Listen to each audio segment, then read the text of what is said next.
Good evening, everyone, and welcome to Dallas Meditation Center and the Awakening Heart Community of Mindful Living.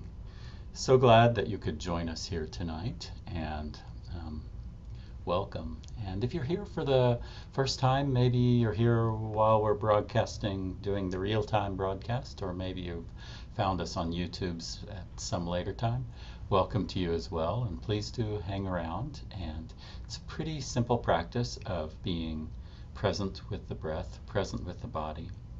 And tonight we will have our usual practice of a guided meditation, followed by a talk, and then after that we will do sharing on Zoom, sharing in Q&A. And if you would like to join that, well, we'd love to have you join if you're watching this real time. The Zoom link will be put in the chat window a little bit later. And I ask you now, if you would, please do check in the chat window. Let us know that you're there on YouTube. Say hello. And also remember to click the thumb up and like button on this video. It really does help others to find our meditations when you do that. So for now, just sit back and please do check in. I don't see anyone checked in quite yet, but we'll read those a little bit later. So sit back now, and I will sound 3 bells, and then join Anne, if you know it, on the opening affirmation.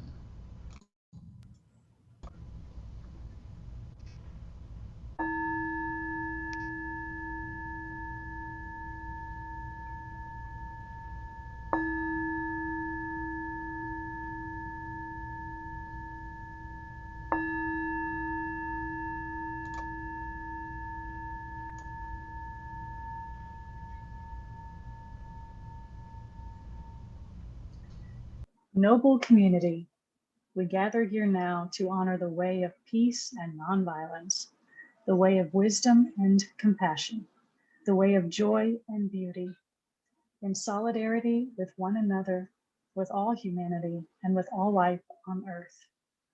Friends on the path, we gather here now to deepen our solidity like a mountain, and to renew our freshness like a flower, through mindful sitting and walking, mindful singing and breathing, and mindful speaking and listening.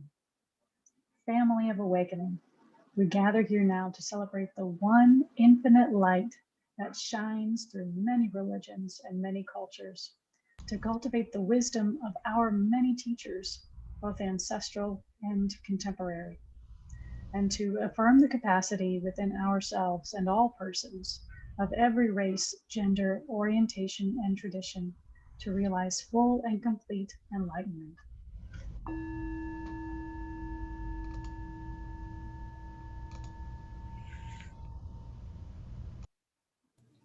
Hello, everyone, and welcome.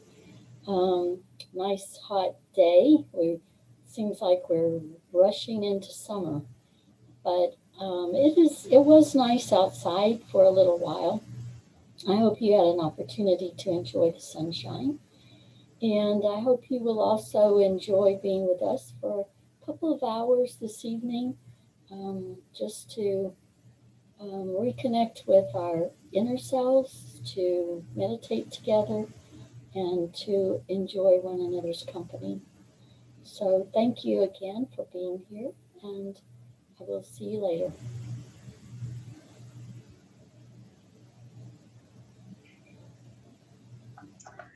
Please join me in the contemplation before sitting. The Sangha is invited to go back to our breathing so that our collective energy of mindfulness brings us together as an organism, going as a river with no more separation. Let the whole Sangha breathe as one body, generate peace as one body, be free as one body. Let us transcend the boundaries of a delusive self, liberating ourselves from the superiority complex, the inferiority complex, and the equality complex. We are aware that the happiness and suffering of all people is also our own happiness and suffering. We see ourselves in all people and all people in ourselves. We are one with those caught in situations of oppression, we are also one with the oppressors. We are one with the wise and good people who are present everywhere in the world. We are one with those who are able to embrace the whole of this world with their heart of love and their two arms of caring action. We are a people with enough peace, joy, and freedom to be able to offer fearlessness and the joy of life to living beings around us. We see that we are not alone.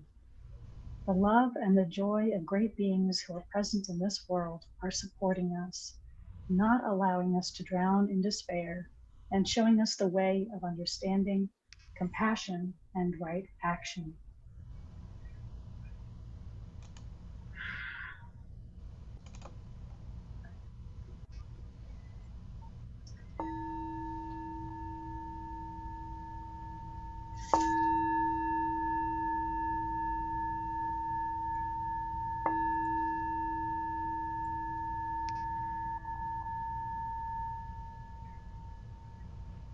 With this, I invite you to get comfortable.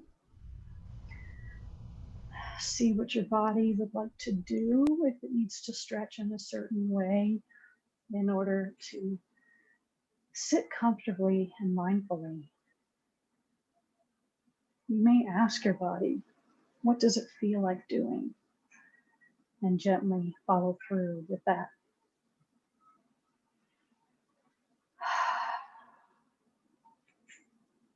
You can also begin by letting everything go that has come before this moment with a deep sigh.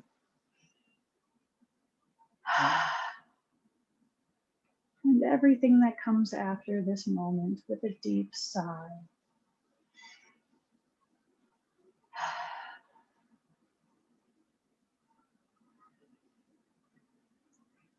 And for this meditation, we're going to participate in Maitri, receiving loving kindness, or what is also called a metta meditation. So I invite you to close your eyes if you're comfortable doing so for this one.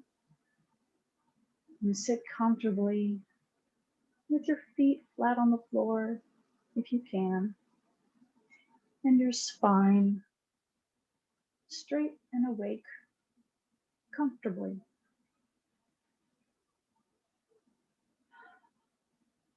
See if your body can be just 5% more comfortable.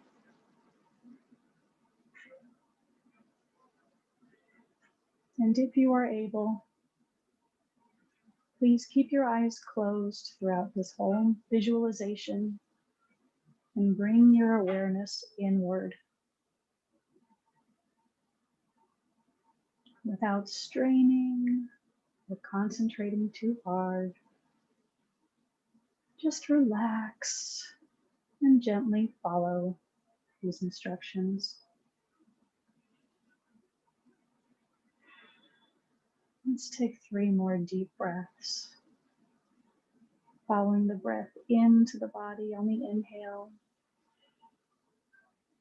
Noticing the point where it turns around and becomes an exhale, leaving the body. And again, inhaling through the throat, down the lungs. Exhaling right back out again. And inhaling once more, pushing your belly out, out, out. And exhaling through the mouth, pulling the belly in towards the spine. And settling in to let it be at ease.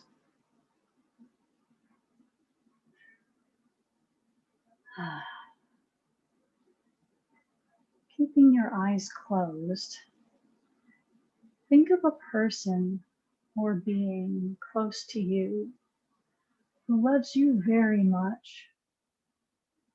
It could be someone from the past or the present, someone still in life or who has passed. It could be a spiritual teacher or a guide.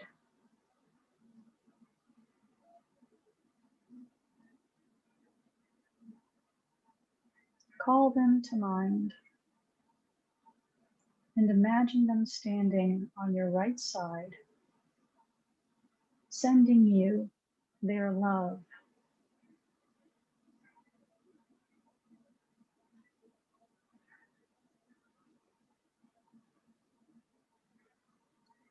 Imagine them sending you wishes for your safety, your well-being, and happiness.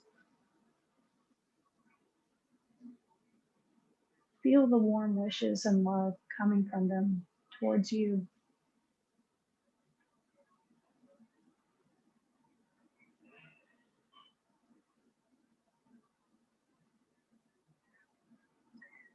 Now bring to mind the same person or a different one who cherishes you deeply.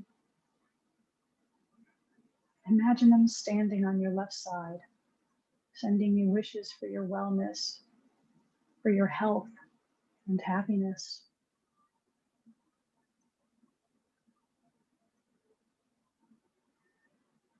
Feel the kindness and warmth coming to you from them.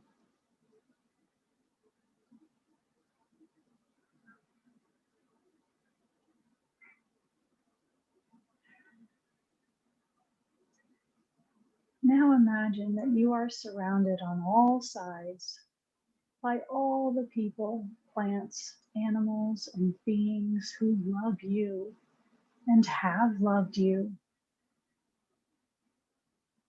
Picture all your friends and loved ones surrounding you. They are sending you wishes for your happiness, well-being, and health. Bask in the warm wishes and love coming from all sides.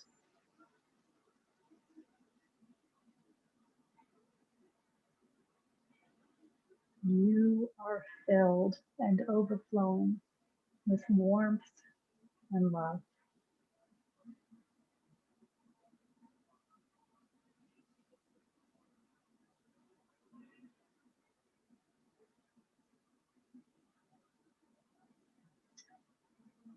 Now bring to your awareness whomever is on your right side.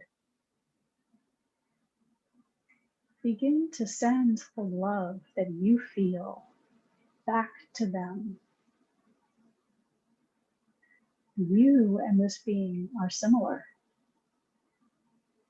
Just like you, they wish to be happy. Send all your love and warm wishes to them silently in the following phrases. May you live with ease. May you be happy. May you be free from pain. May you live with ease. May you be happy. May you be free from pain. May you live with ease. May you be happy. May you be free from pain.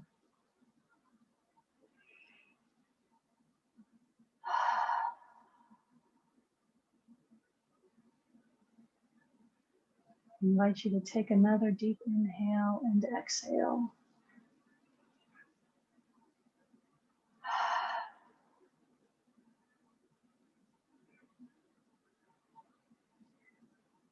Now focus your awareness on whomever is on your left side.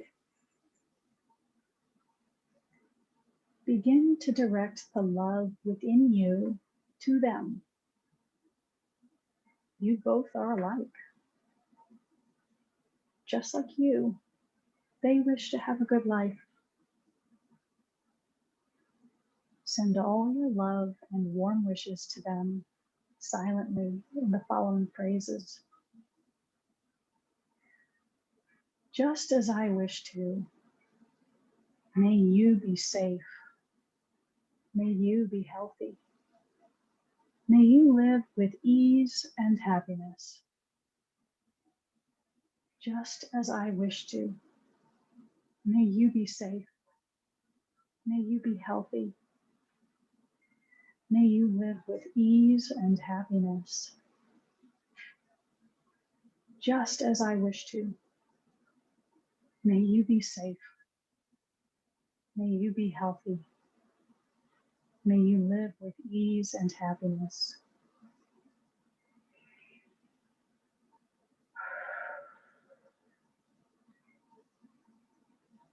And if it feels right to you, you may wish to take another deep breath and inhale and exhale.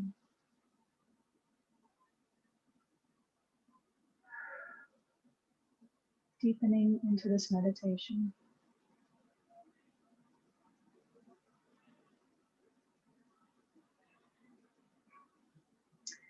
Now picture another person or being who you love, perhaps a relative or a friend. This person, like you, wishes to have a happy life. Send warm wishes to that person with the following phrases. May your life be filled with happiness, health, and well-being. May your life be filled with happiness, health, and well-being. May your life be filled with happiness, health, and well-being.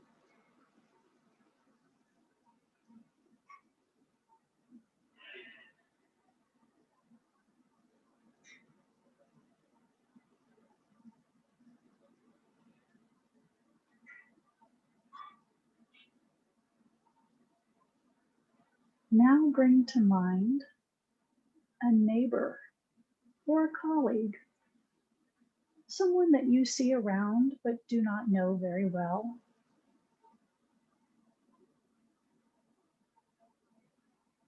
And see who comes to mind in your consciousness.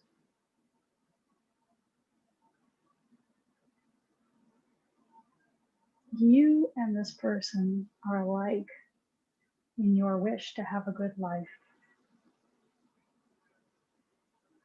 Send all your wishes for well-being to that person, repeating the following phrases silently. Just as I wish to, may you also live with ease and happiness. Just as I wish to, may you also live with ease and happiness. Just as I wish to, may you also live with ease and happiness.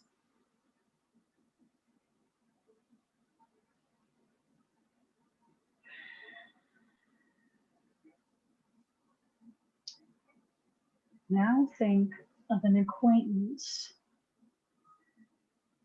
whom you don't know very well and toward whom you don't have any particular feeling. Maybe this is someone who you saw or met in passing, maybe while going about your day. Maybe you saw them from your car window as you sat at a light. Like you, this person wishes to experience joy and well-being in their life. Send all your good wishes to that person, repeating the following phrases silently. May you be happy. May you be healthy. May you be free from all pain. May you be happy. May you be healthy. May you be free from all pain. May you be happy. May you be healthy. May you be free from all pain.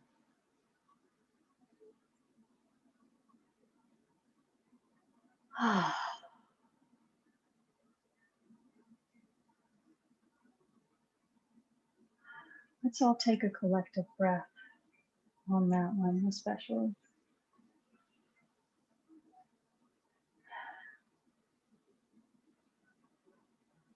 And as we prepare for our final metta, expand your awareness from your heart, from your body, from every cell, and picture the whole globe in front of you. The earth as a little ball. Send warm wishes to all living beings on the globe who, like you, want to be happy. And tell them from your heart the following phrases silently. Just as I wish to, may you live with ease, happiness, and good health. Just as I wish to, may you live with ease, happiness, and good health. Just as I wish to, may you live with ease, happiness, and good health.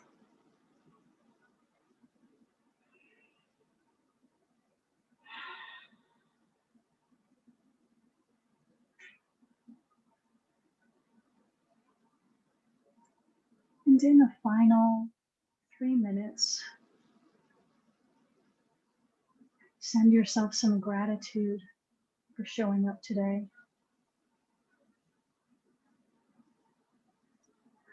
For being here right now, just as you are.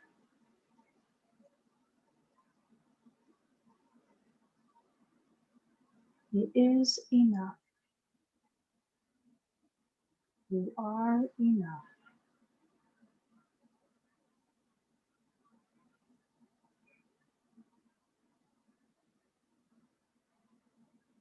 And sit, if you wish,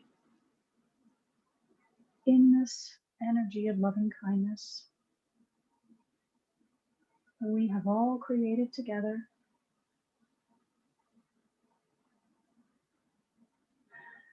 And just feel how it is to have all this support.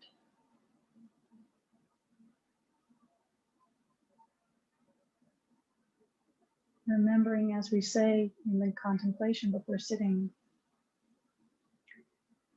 that we are never alone, that we are not left to drown in despair, that the love and the joy of great beings who are present in this world are supporting us, showing us the way of understanding and compassion and right action.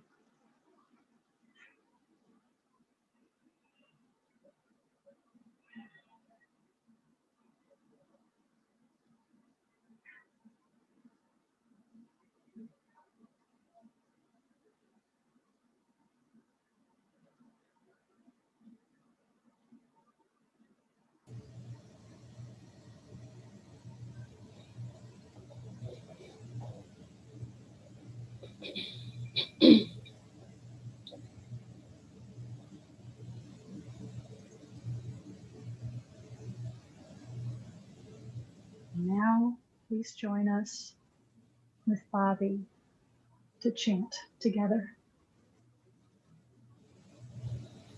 May all beings be happy. May all beings be free. May all beings be joyful. May all beings be at peace. Brahma Vihara Maitri. Brahma Vihara Karuna. Brahma Vihara Mudita. Brahma Vihara Upeksha. May all beings be happy. May all beings be free. May all beings be joyful. May all beings be at peace. May all beings be at peace. May all beings be at peace.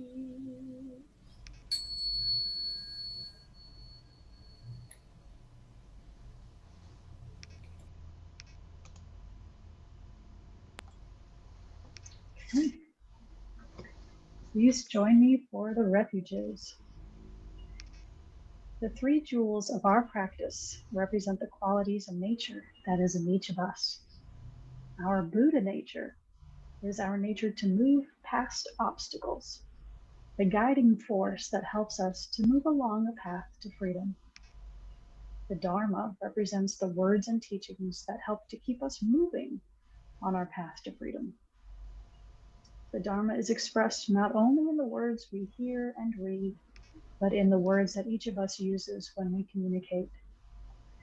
The Sangha is the community that gathers and positively supports each other along the path to freedom. Our practice group that is gathered today is a Sangha. Those that could not make it today are also the Sangha. Our families and other supportive groups in our everyday lives are also part of our Sangha.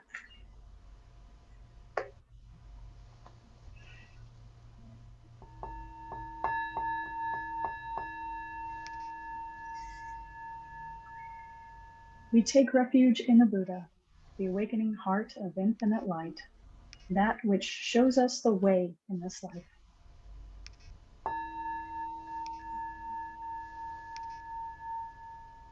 We take refuge in the Dharma, the awakening path of infinite light, the way of understanding and of love.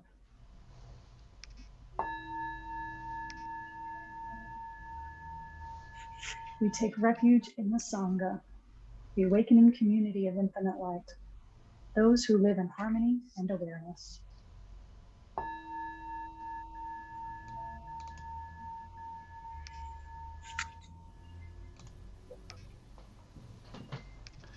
Well, thank you for the guided meditation, Anne. It was really nice to be able to sit and be with community, and also the practice of loving kindness is so powerful.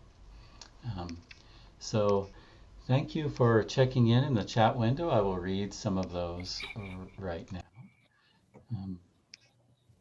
So let's see, Lisa bowing in, Neil bowing in, Mohammed, very grateful to be here now, bowing in. Hello from Sandy, Billy bowing in. Two Bark Meat says hello. Lauren bowing in from Garland. Julie bowing in from the tree boughs. Paula bowing in, beautiful Sangha, enjoying the lush environment. So thank you, and please continue to check in if there's time, perhaps later before we sign out of the YouTube portion of this. I'll read some more if there are others who've checked in. And if you'll check in the chat window now as well, I've put in a link there for you to participate in our in the Dana and support of this community, which these gatherings are brought to you by the community, and that's me and that's you. And so please do help in sharing to continue these gatherings going, both here online and pretty soon in person. And so you'll find the link in the chat window as well as in the description, dallasmeditationcenter.com/give, and text the word mindful to the number 44321. And one more check-in. Michael bows to all. So with that, I'll send over to Bobby to maybe tell us about our guest today. Thank you, Cornell. Yes, I'm very, very happy that Nick is with us today. Nick Belgard has been a frequent speaker And personally, I always enjoy his perspective. I think he's going to talk a bit tonight about how we can befriend ourselves, our minds. I know many of us, including me, have a little trouble maybe managing what the mind thinks. And sometimes my mind has some not very nice things to say to me. So I will appreciate learning how to befriend my mind. Nick is visiting us from Arkansas. He recently moved to Arkansas, so we're very happy to see him back for a visit.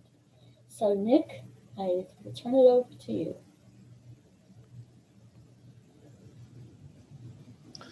Hello, thank you for that introduction, Bobby. It feels good. So I'm actually not in Arkansas right now. I'm in Dallas, and it feels good to be here back in the center, the energy of the center, the smell when you walk in the room, the face of Cornell peering from the window. It's always great to see these things. And just wanted to start with that point. So my talk today is called Befriend Your Mind, Befriend Your Own Mind. And that phrase initially brings up a lot of questions.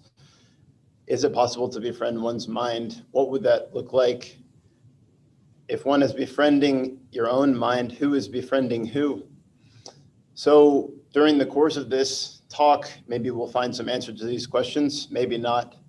Sometimes questions are just meant to open up the mind and lead to a sense of maybe awe or curiosity. So one thing that emerges when I come in here and sit is the quote from the Buddha, this guy right here, in case you didn't know, that there are 4 types of people in the world. One is the type that are moving from darkness to darkness. The second is the type that is moving from light to darkness. The third is the type that is moving from darkness to light. And the fourth is the kind that is moving from light to light. And so in the context of befriending one's mind, I like to start with, what does the opposite of that look like? What does it look like when we're not friends with our mind, when we're at war with ourselves, when we're in the darkness, moving towards the light, trying to move towards the light? And so to start, I want to begin with an example of someone who inspired me earlier in my life, which was a poet. His name is Charles Bukowski, and he wrote a lot of very insightful things, some of which were pretty grotesque and dark. But there's a poem of his that sticks out and that seems to be very applicable to this talk right now when I think about befriending your mind and moving from darkness to light. He was someone that seemed to spend a lot of time in the darkness, in the place of self-battling. And so I'll leave it to him, and I'm going to share his poem called Let It Enfold You. And we're going to kind of track how Mr. Bukowski traveled from the darkness towards the light. So his poem starts like this. When I was a young man, I felt peace and happiness were dumb and unsophisticated. I had bad blood, a twisted mind, a precarious upbringing. I was hard as granite. I leered at the sun. I trusted no man and especially no woman. I was a hell in living rooms. I broke things, smashed things, walked through glass, cursed. I challenged everything, evicted, jailed, in and out of fights, in and out of my mind. Peace and happiness to me were signs of inferiority, tenets of the weak and addled mind. Okay, wow, that's pretty dark. So that sounds to me like a very painful place to be. And I wouldn't be telling the truth if I was just saying that's someone over there that thinks that, because I know that there have been times in my own life where I have experienced unfriendly mental states of self-hatred, self-judgment, self-criticism. And in my experience as a clinician working with people struggling with depression, anxiety, all kinds of mental ailments, I find that these states are more common than I would expect. People who express feelings of self-hatred, people who express feelings of self-judgment, people who aren't able to accept themselves as they are, or who aren't able to accept certain parts of themselves as they are. And, you know, people tend to say, it's kind of common knowledge that people tend to say much worse things to themselves than they would ever say to another person. Why is that? This is, to me, it seems like this is an example of when people are at a stage in their development where they haven't yet befriended their mind. Their mind is talking and saying a lot of painful, difficult things to themselves and making life harder, making more suffering, causing more suffering for themselves and therefore for other people. And so there was a point in my life when I was in high school, to give an example of this, I was in wrestling and I started out the first year, and it was my first time doing it. So naturally I wanted to be the best, and I was not the best. I failed a lot. And in that process, I would lose a match and then I would beat myself up a lot about it. And I would say, you're never going to be great. You're never going to accomplish this and whatnot. And just continually kind of putting myself down. And the reason I'm sharing this is because I think that I have an instinct that this is applicable to a lot of other people in their lives in certain manners. It might not be wrestling, it might be something else. But I think there is a tendency for people to put themselves down quite a bit. And maybe I'm wrong. Maybe there are a lot of people that aren't doing that, and I'm here sharing this. But in that case, when I was saying that, it reminds me of the Buddhist teaching of the second arrow. And that is where suffering happens, pain happens in life, difficult things happen all the time, and that's just part of life. We get sick, we fail at some endeavors, certain things we were hoping for end sometimes, and that's just part of life. That's one arrow, that's one wound that life gives us. And so the teaching of the second arrow, so the first arrow is just that painful, difficult things in life sometimes happen. The second arrow is the kind of story we tell ourselves about it and the arrow that we inflict on ourselves.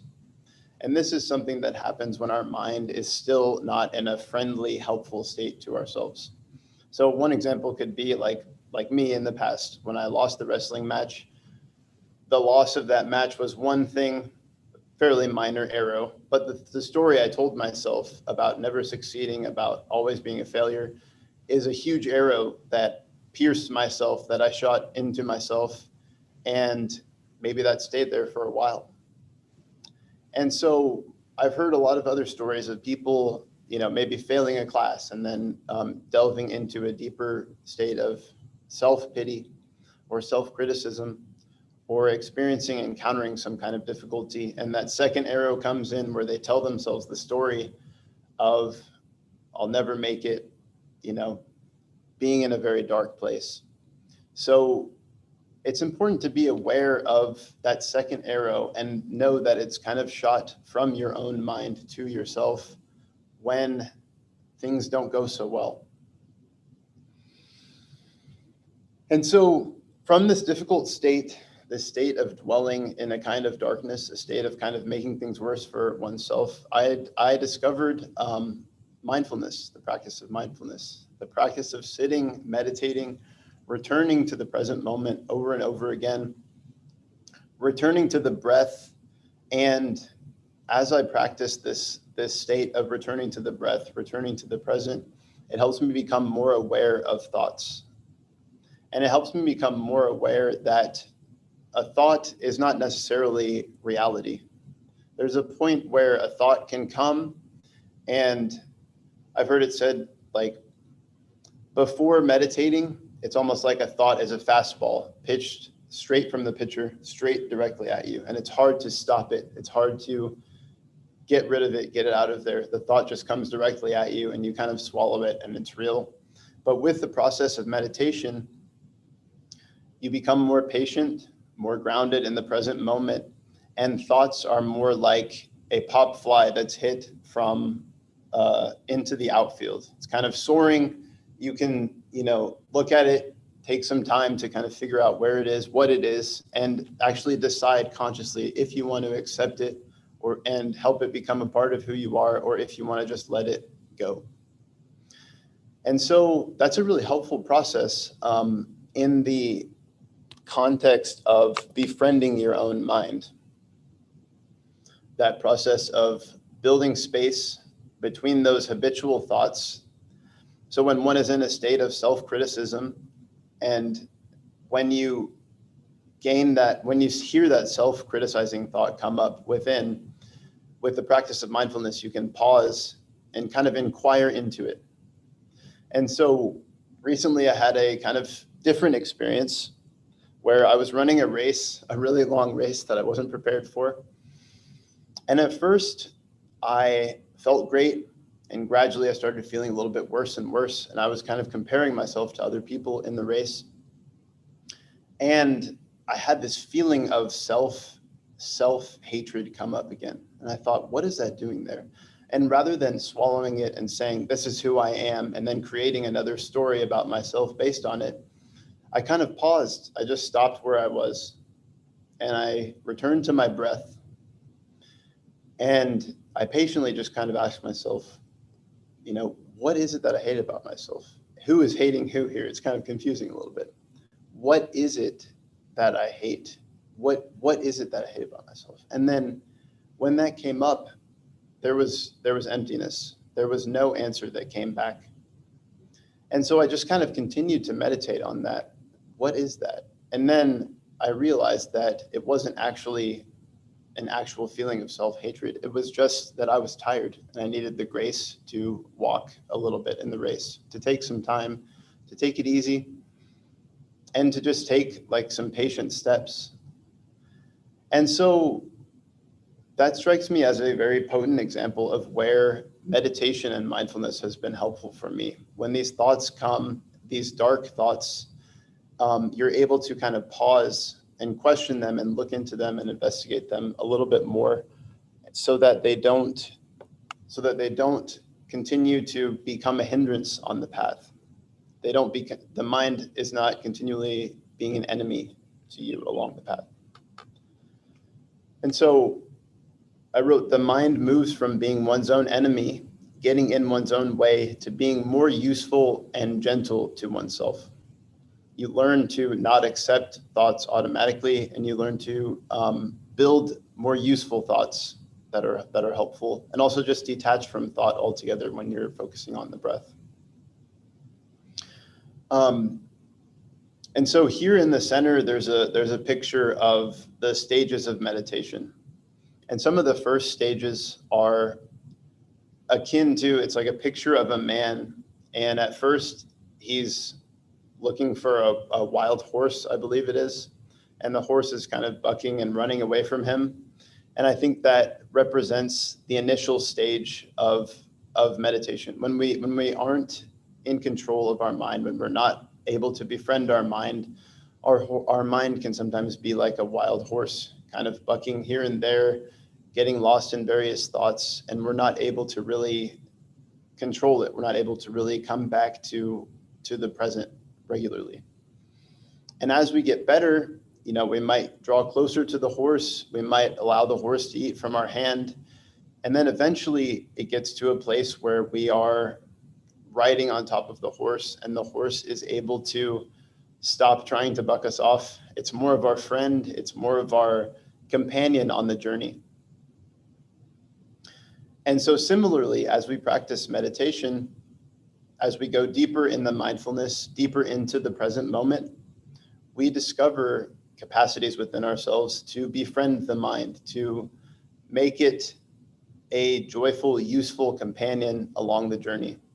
Now, difficult thoughts will still come, but we're able to see those with more detachment, with more calmness, and we're able to continue moving in the direction that is best for ourselves. And so, befriending the mind and making it into a companion rather than an enemy seems to be a really important point to me. I don't know about you all, but I think I've spent probably more time with my mind than anyone else I've spent time with in my life. The mind is a constant companion. And so I feel that if the mind is an enemy all the time, one is with an enemy. But if the mind is a good friend, this seems like a really marvelous asset that we can have along our journey, because we spend a lot of time with our minds. And so, yes, what am I talking about next? The 4 Brahma Viharas is the next point that I thought could be signs along the way of a befriended mind, of a more useful mind, of a more purified mind, from the initial states, the initial kind of darker states that I talked about at the beginning. And what is a Brahma Vihara? That's a good question. We talk about that every time we chant it. We chant the 4 Brahma Viharas. And I think it's important to return to like those regular things in the practice and kind of question what they are. What are they? The Buddha said, see for yourself, ask about the practice, don't just accept it on blind faith. And in so doing, you learn more about what this practice is. So a Brahma Vihara is a series of 4 Buddhist virtues and the meditation practices made to cultivate them. They're also known as the 4 immeasurables or the 4 infinite minds, or the 4 infinite or the 4 divine abodes. So when Bobby sings Brahma Vihara Upeksha, I'm not going to sing it, we get part of these. So I'm going to go through this and explain this in a little bit more detail, because I think these are some wonderful signs of the awakening mind, the process of awakening.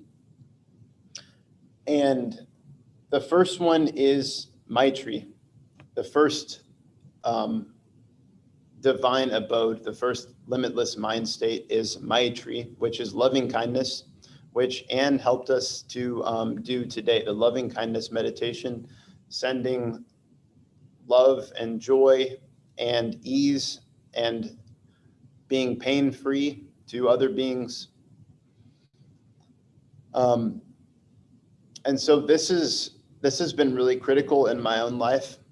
When it gets to the point where you're saying Maitri, sending loving kindness to other beings, to the difficult person in your life, one thing that kind of strikes me is that sometimes the most difficult person that I have been around has been my own mind. And like I that sounds kind of strange to say it, but I don't hold on to ideas of frustration or anger about other people. I tend to hang on to anger and frustration towards myself in general. And so when I send loving kindness to myself, this seems to be a really critical practice in my own life. And it's something that takes practice, and it's something that I've seen bloom more over the course of the years as I've been doing meditation and that I've become more aware of. The next one is Karuna. So Brahma Vihara Karuna, maybe I will sing it, is compassion. And so this is just having compassion for other beings, wanting things to get better for them, wanting them to grow, wanting them to not experience pain, to experience ease, wanting them to learn and to expand in the same way that one can expand when you practice meditation.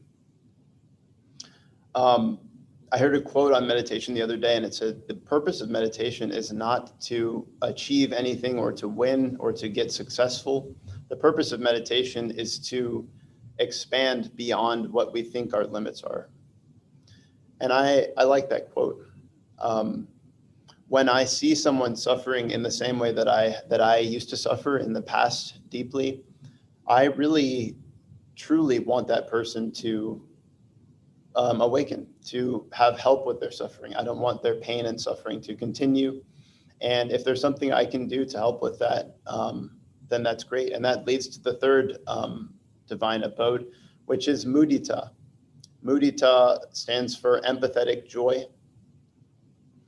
And the near enemy of empathetic joy is comparison.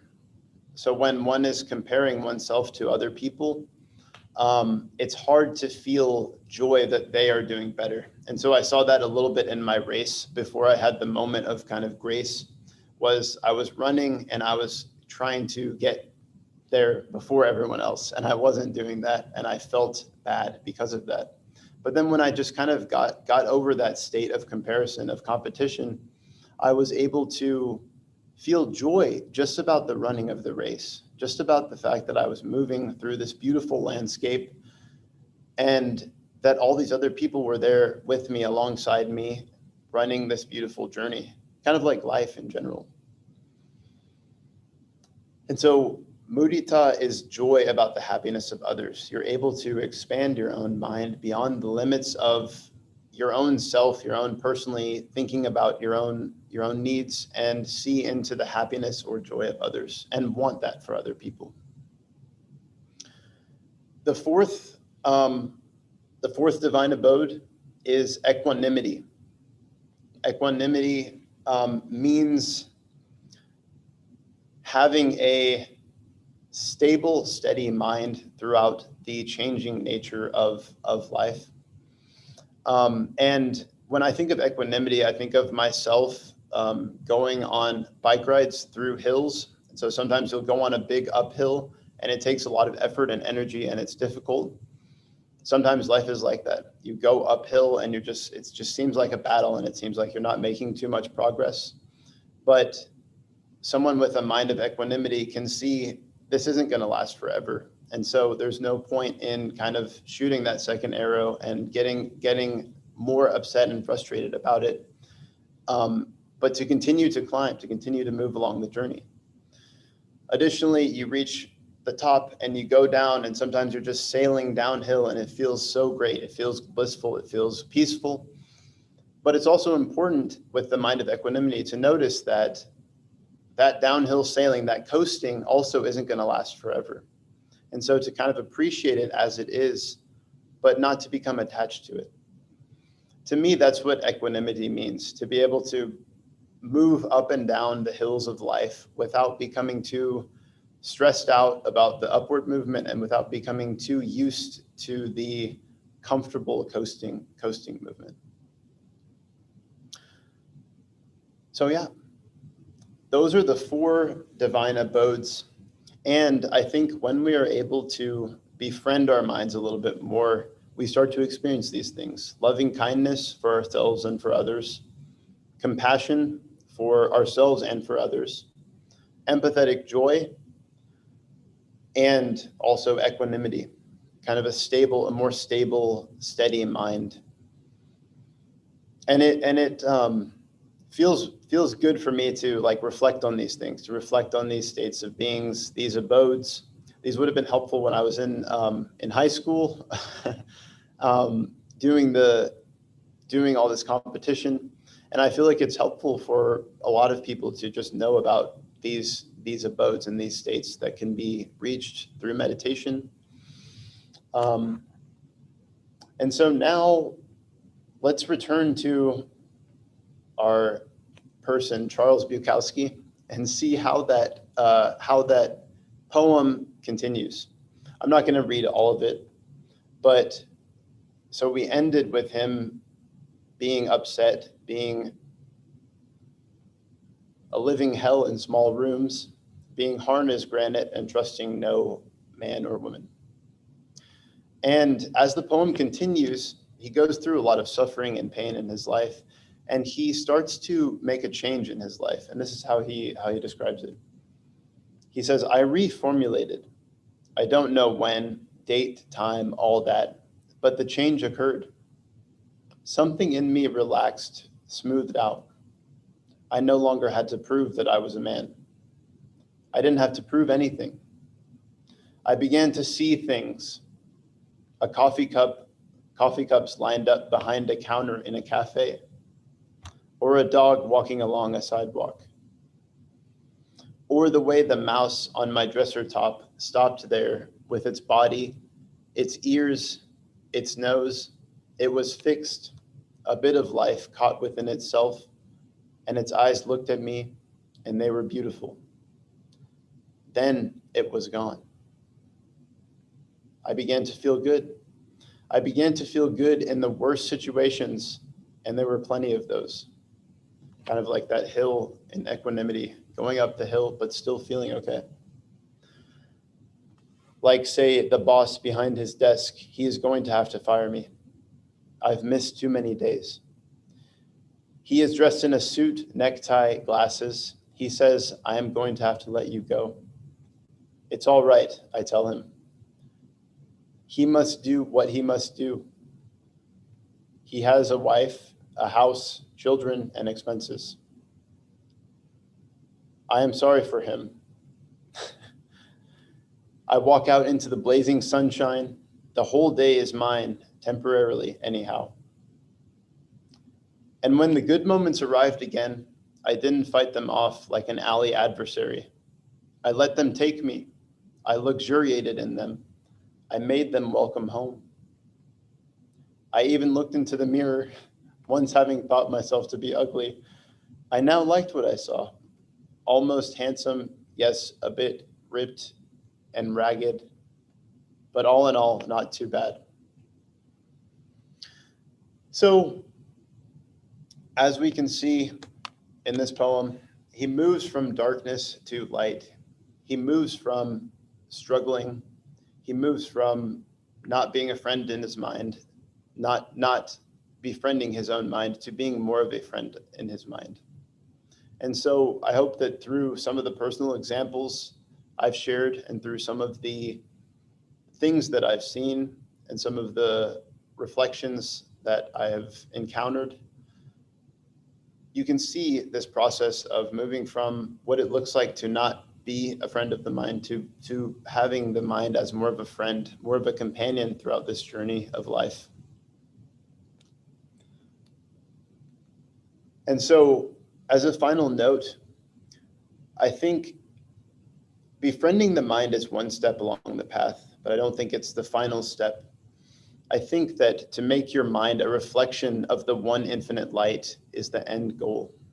And so this will be much easier with a mind that is befriended rather than a mind that is in conflict with itself. So that's my spiel. Thank you all for listening, and I wish you all the best.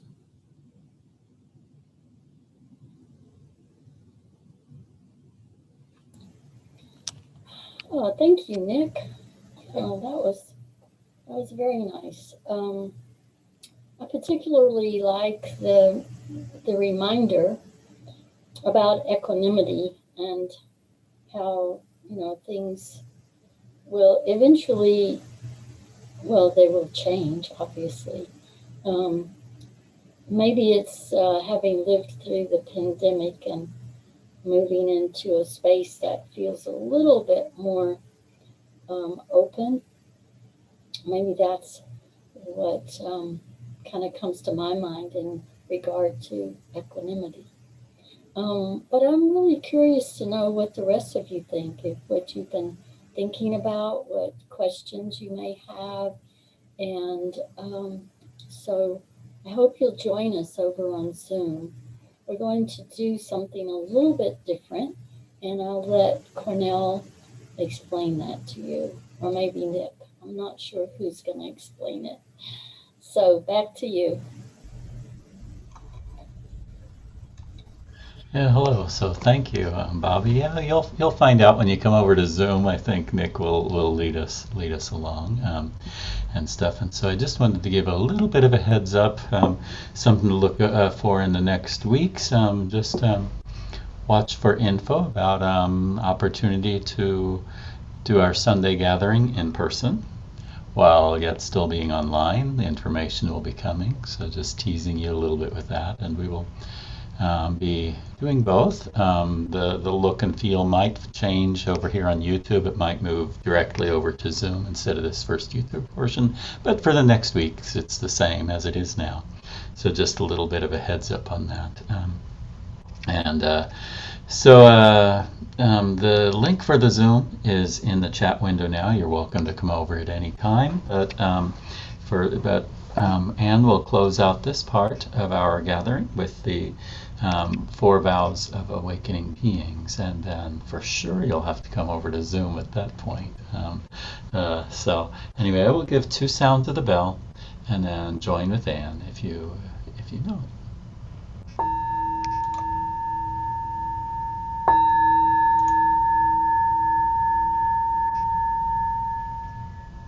Countless beings we vow to free, ceaseless afflictions we vow to end, limitless truth doors we vow to open, the deepest paths of awakening we vow to realize.